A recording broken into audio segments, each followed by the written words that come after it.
And this is, of course, your daily financial news. This is something we look forward to doing 7 days a week. 6 days we do it at 7:30 a.m. We do it live, no editing, just easier to get done. Mistakes happen, we just move on. And then on Thursdays, the 1 day a week, we do it a little bit earlier. We do it at 7 a.m. because on the daily financial news, Monday through Friday, we interview various multimillionaires, what I call my expert series. We ask them 3 important topics, and you get a lot of original content each and every day.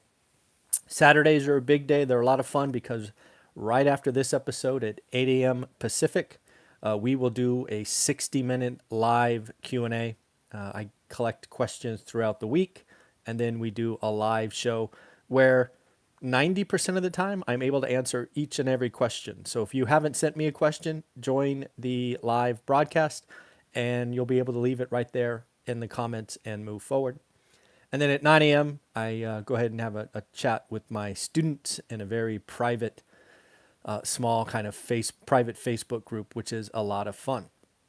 And then on Sundays, generally, I either do some one-on-one mentoring or do my kind of weekly wrap-up, which is a lot of fun. So what we got today, again, is 9 a.m. live Q&A. I hope to see you there. If not, you'll be able to watch it on replay later in the day. And then also, something I've done, did some math on yesterday, is I wanted to share with you why I think multifamily could be in for a adjustment, a crash, whatever you want to call it. As we know, Ken McElroy was famous for saying single family could get a 40% price correction, which I scoffed at, laughed at, joked at. It was wrong. But you know what? I could see, and you will see the math. I will show you math. I won't just have some whiteboard and talk about things that aren't true. I will show you very small variables that could take a 200 unit Class A building. I have the math right over here. Let's see, a 200 unit Class A building that was worth 47.8 million. Just a couple of quick adjustments that all are possible drops it all the way to $28 million for a 40% collapse. Folks, the real pain in the next 2 or 3 years, without question, is going to be multifamily. Now, they may not fall to the extreme of this example, but you will see what I see because I own multifamily, and it's a lot tougher than single family today. So that is coming out later today. All math will be included. On to the daily financial news. A couple of things. First off, let's celebrate the blowout jobs number yesterday. 900 and I already forgot. 67 jobs created in the month of March. That is awesome. It is just the beginning. The work's not done. Lots of work ahead. All of that good stuff. But celebrate for what it is. It was a blowout number. It's going to be interesting to see how the market reacts Monday. I think it's going to be the great rotation on steroids. I think we're going to see a collapse in multiples of I can't even call them high profit companies because they don't have profit. They're just revenue companies. But we shall see. It is going to be interesting.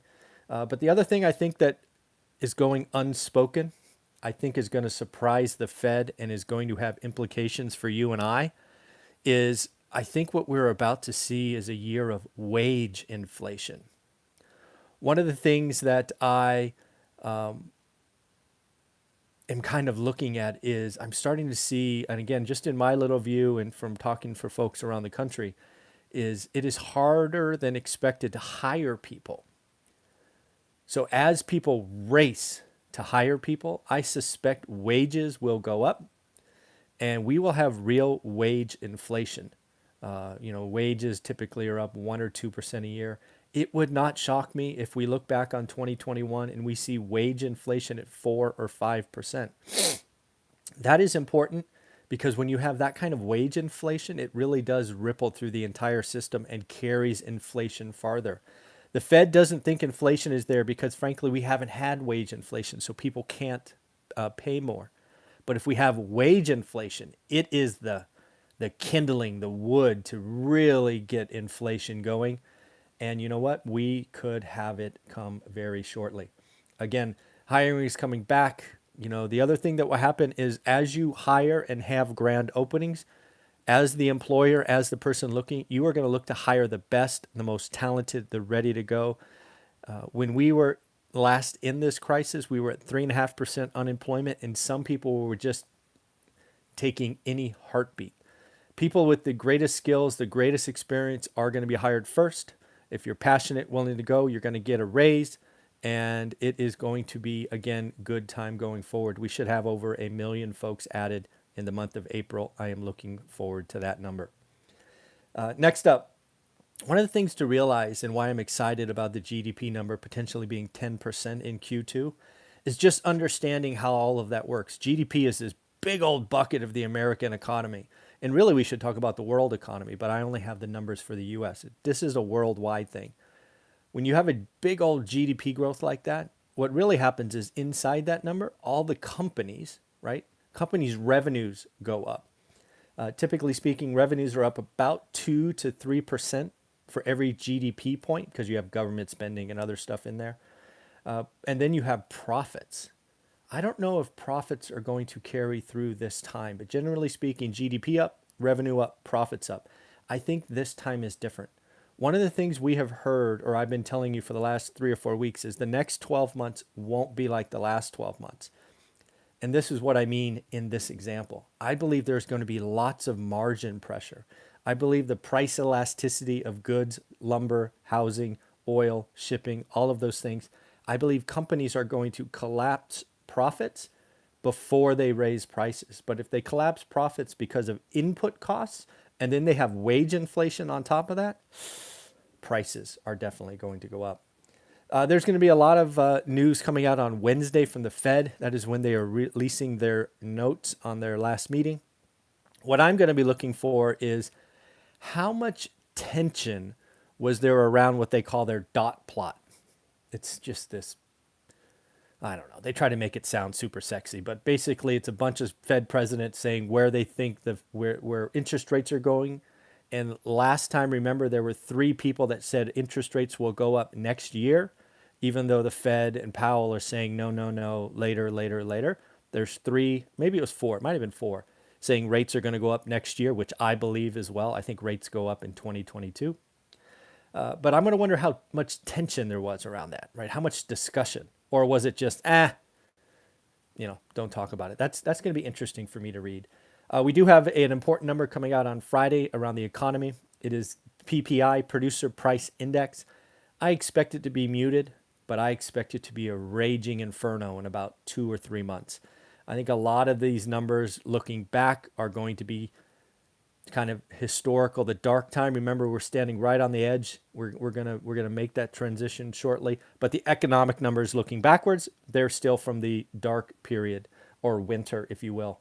So I expect it to be pretty muted, but boy, come back in June, that's going to be a big number. Next up, you got the CDC, basically, in my opinion, given the green light to travel, right? I don't know if you saw this note, but they're like, hey, if you're fully vaccinated, go nuts. That's not exactly what they said, but that's how my simple brain transitioned it. No quarantine, low risk, grandparents, go see your grandkids.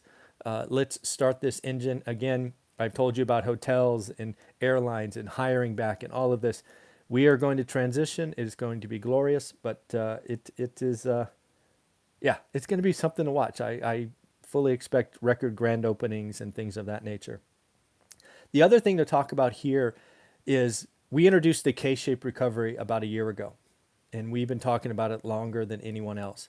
What I want to tell you right now is I think the K-shaped recovery flip-flops, right? So the quote-unquote rich or wealthy or college-educated work-from-home types who have benefited lockstep for the last year, and then the kind of service industry selling hours in hospitality, entertainment, all of that.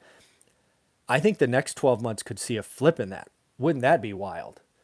What do I mean by that? Well, I think there is general impression that if you're in the top end of the K, you're quote unquote rich, you're part of the problem. And we have a regime that is going to raise taxes.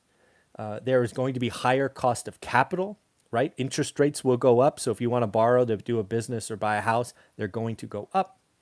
I think there is a lot of assets that have too much margin. I have seen some very scary statistics around how much margin there is out there in assets. I'm not a big fan of margin. Too much risk. When it turns ugly. So I think there's a lot of risk in the top end of the K, right? Congratulations, you've had a good year. Now people are saying pay up.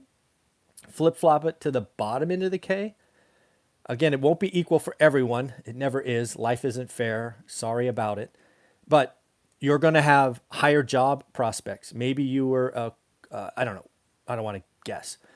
Whatever job you had before this crisis, maybe you get a better one. And I think a lot of folks in the bottom end of the K, that had to take any job they could at 3.5% unemployment, that if they're hungry and get after it, they're going to get a better job, more money, more benefits. We are going to see, I believe, tax policy that incents rewards, or I don't know if it's rewards, but maybe there's a tax credit for buying a house. All of these things are going to have cheaper interest rates. Something you saw from FHFA is they're basically saying, nah, Mr. Investor, again, top end of the K. We want to help the bottom end of the K, so they're reducing mortgages. All these subtle things that I'm seeing out there make me think that the next 12 months will be negative for the top end of the K and positive for the bottom end of the K. And we will see how long that goes on. And then lastly, I don't know if you saw this, but LinkedIn is going to give their entire company the week off next week. Pretty interesting, huh? I think, yeah, they're basically what I think LinkedIn is telling us is this work from home has really created unexpected stress and fatigue. Something friends are telling me is they feel like they're working 24/7 because the computer is always nearby. Meetings are getting scheduled at odd hours. So again, their company is giving majority of their employees the week off. So they get, 9 days off, right? This weekend, next week, and the following weekend. So good on LinkedIn. We'll see if others follow. So again, we're going to do a live Q&A here in about 17 minutes. And then I will be creating a video later in the day to tell Ken McElroy why multifamily will fall 40%. He picked on single family, so I'm going to turn around and pick on multifamily. It should be fun. Take care, everyone. Remember, today's a good day to make some money. Let's be better than yesterday. Bye-bye.